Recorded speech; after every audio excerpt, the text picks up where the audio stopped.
Baby, you don't know what you do to me. Between me and you, I feel like chemistry. I won't let no one come and take your place, 'cause the love you give. Hey, what's up, my Vanity Babe? If you're new here, welcome. If you're not new here, welcome back. I appreciate you guys so much. Let's go ahead and get into the things that I wish I knew before I got a BBL. Cellulite. Oh my gosh. You don't have it when you first get out of surgery. You don't see it for like maybe a year. When you first get out of surgery, your butt is hard. Your fat hasn't settled. But once your fat settles, if this is your first round, be prepared for the cellulite. I haven't met not one person that has had a BBL that don't have cellulite, or I have not watched any videos. Well, they didn't mention it, of course, but they got cellulite, I'm sure. Once the fat settles, you are prone to getting cellulite. So if you didn't have it before, you're gonna get it now. I'm gonna try to take a picture and post it on the side here without it being too provocative. It's really like one of the things that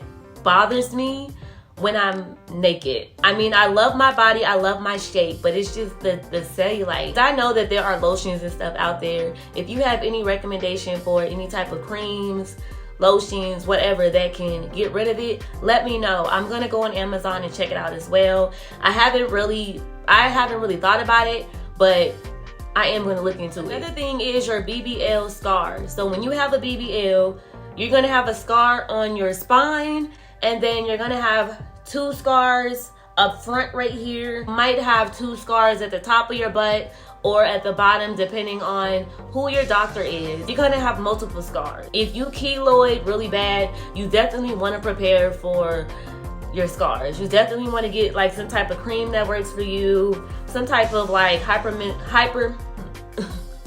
some type of hyperpigmentation lotion, something.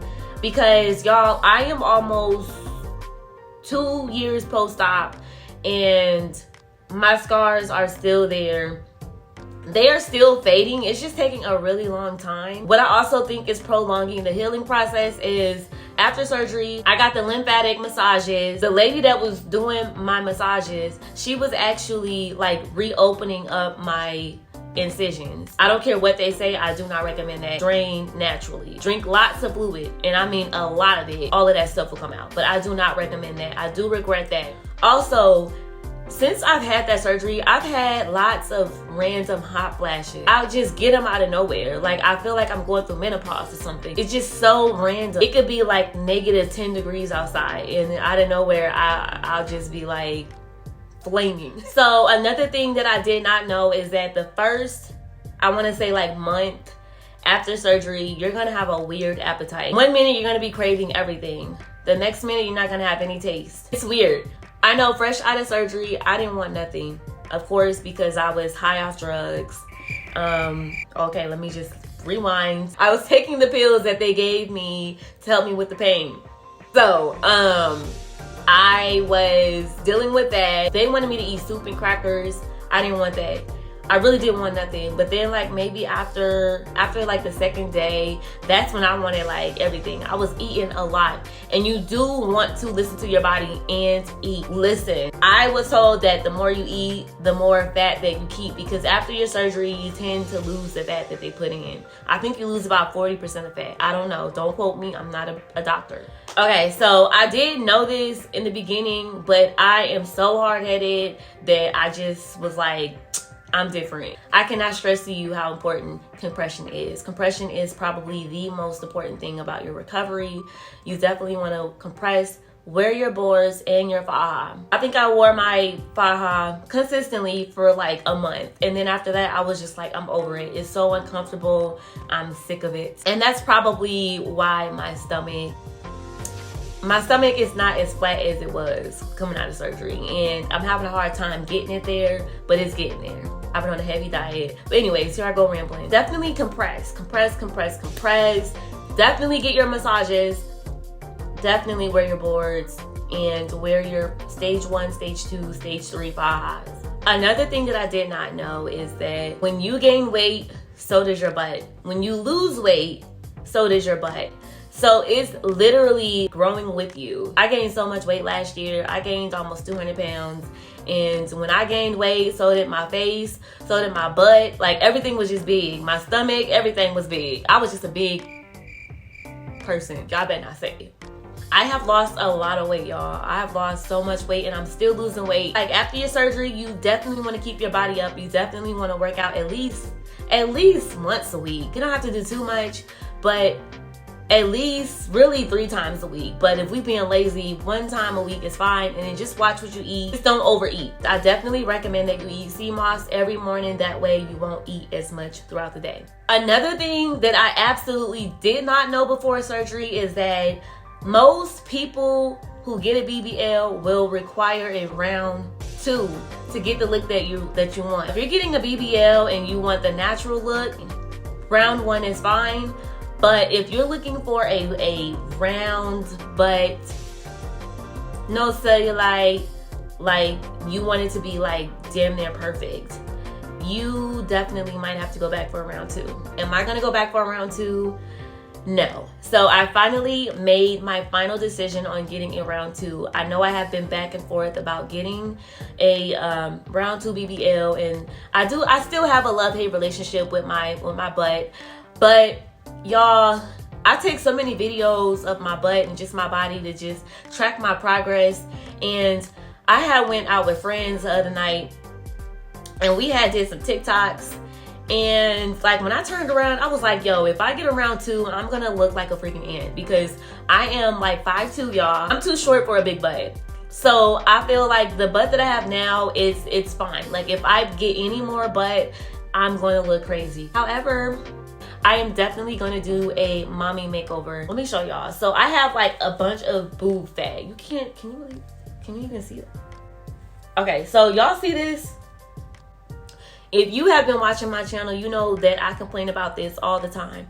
But this little side boob right here, y'all, it's gotta go. The only time it really bothers me is when I want to wear like a halter top or like a string bikini top. It just kind of like spills over and that's not cute. I got the silhouette, I got the big butt, and then I got boom. So I definitely want to get rid of that. And the Dr. Nassif told me that in order to get rid of that, I would have to get my boobs done, which is fine because I breastfed. So I'm having some issues there. And on top of that, I could use the mommy makeover because I definitely want a tummy tuck. My stomach is not big and it is flattening up. Even when I do get it flat, I still think that I could get it tightened up, mainly because my belly button, and I'll show y'all in a minute, had a piercing. I have my belly button pierced. And when I was pregnant with my daughter, it stretched. So now that little section that's pierced is like stretched and it looks really weird, and I want to get that fixed. I basically want a whole new belly button. Another thing is, y'all, one of the things that I regret is getting a BBL during the summer. I got my BBL done on June 7th. I was in Florida, y'all, so it was hot. You've got to wear all this compression on top of clothes. Oh my gosh, it's hot. On the plane, oh my gosh, I rode on American Airlines. Y'all, when I tell y'all they didn't have no air, oh my God. And normally I overdress for airplanes because normally it's cold as hell on the plane. And so I'm bundled up. I got on my faja, my boards. I got on a thick sweatsuit. I got on some socks. I got on shoes. Like, I'm ready to go. You know, I got my blanket. I'm ready to go. I'm gonna be asleep on this plane. Y'all, when I tell y'all I got on that plane, got settled, they didn't have no air. And I was just in there burning up. Everybody was in there sweating. And I know I'm not just talking, y'all, because literally there was people next to me. They were sweating. People behind me sweating. Like, everybody's sweating. It was that hot. They didn't have no air. Even the pilot got on the intercom and was like, I'm sorry, we don't have any air. It was so hot. And I was so irritated because I was so hot and uncomfortable. I'm in this faja.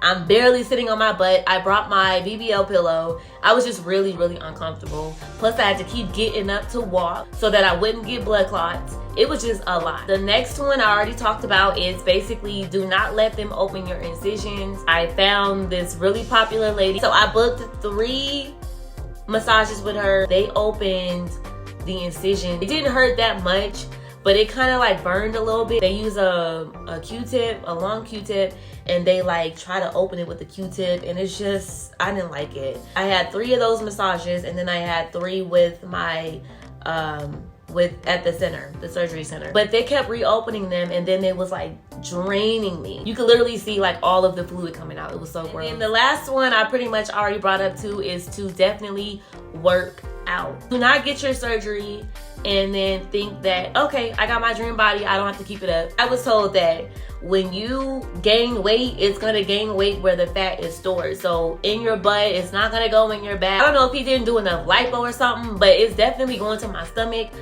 But it's strange because I still have my shape. From the back, you could really see it. It's just this little pudge up front. But other than that, like, it's really not that bad. But I have started working out. I work out at least twice a day, y'all.